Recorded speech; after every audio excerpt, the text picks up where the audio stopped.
ஜனவரி மாதம் 12ஆம் தேதிக்குரிய பரலோக மன்னா. கலாத்தியர் 6ஆம் அதிகாரம் 1ஆம் வசனம்.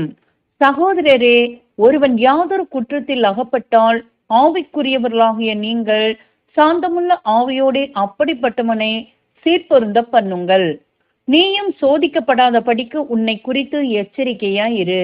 வசனத்திற்குரிய விளக்கம். தேவனுடைய பிள்ளைகள் இதில் ஒரு நல்ல பாடத்தை கற்றுக்கொள்ள வேண்டும். குற்றம் செய்த ஒருவனை கண்டித்து சீர்திருத்தும் போது மிக சாந்தமும் அன்புள்ள வார்த்தைகளினாலும் வசனத்தின் மூலமாகவும் மிக பணிவுடன் அவன் இருதயத்தின் சிந்தனைகளை மாற்ற முயல வேண்டும்.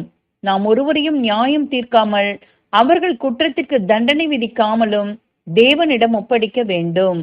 அதோடு நாம் நம்மை காத்து கொண்டு அப்பாவங்களில் நாம் சோதனைக்குட்படாமல் இருக்க வேண்டும்.